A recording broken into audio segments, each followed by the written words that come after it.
जब प्यार हो जाता है अरे तो एक दूसरे से मिले बिना रहा क्यों नहीं जाता। लीजिए सुनिए, आपको बता रहे हैं क्यों ऐसा होता है। जब नजर नजर से मिलती है,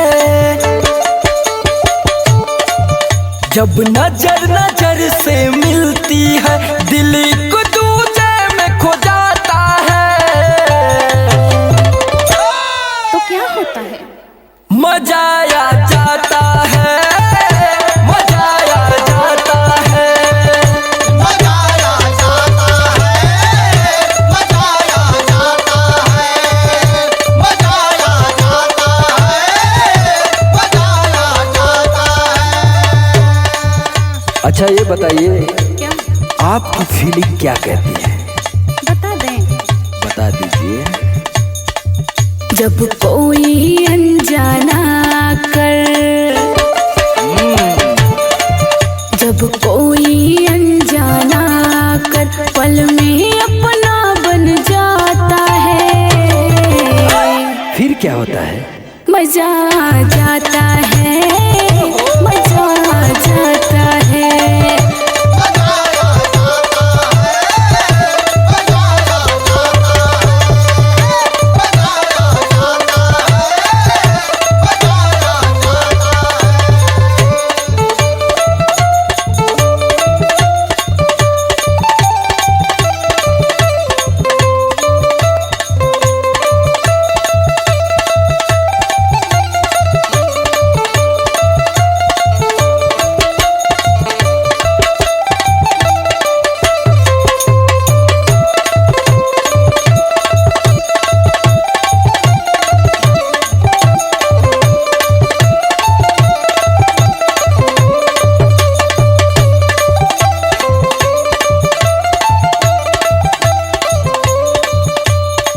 अच्छा ये बताइए क्या?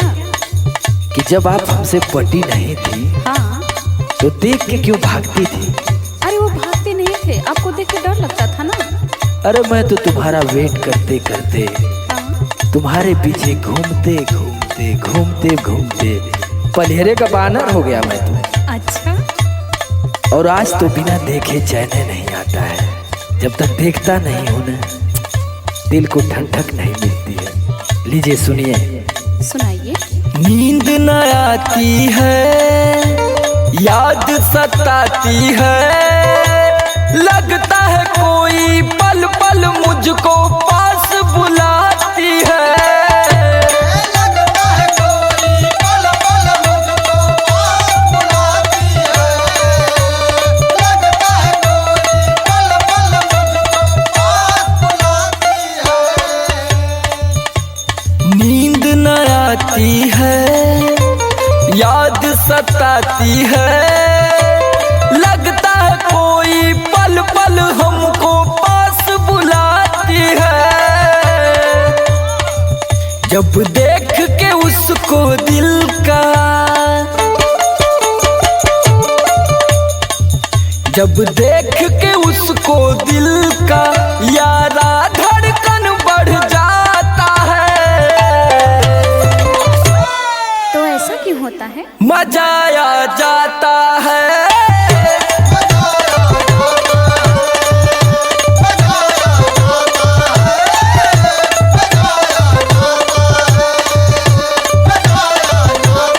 यही तो मोहब्बत है।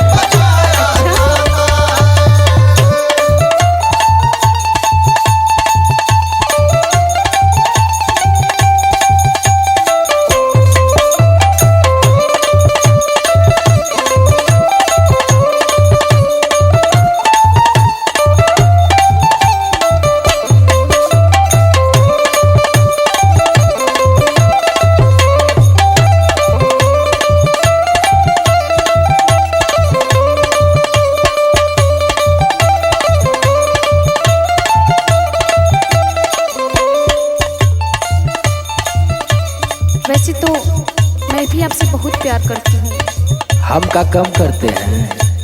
लेकिन एक तो डर बहुत सताता है ना। क्या हो गया, क्यों डर रही हो? सुनिए। सुनाइए। छोड़ तो ना दोगे, दिल तोड़ तो ना दोगे, पागल करके यार कहीं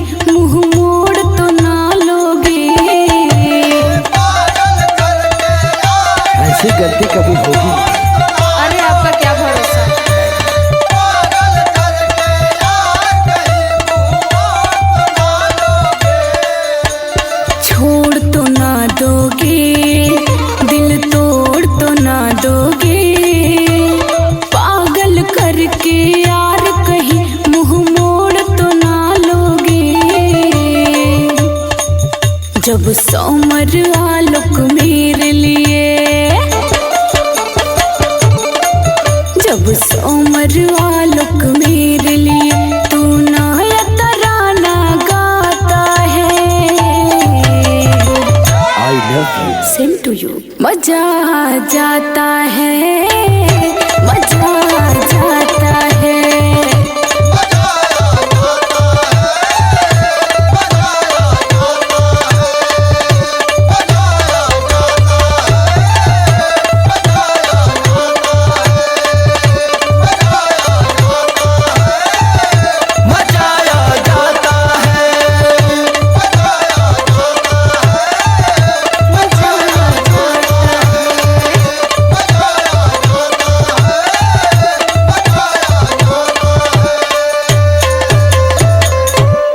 चलो चलो बाइक पे बैठो, घर चलते हैं। अच्छा। हाँ।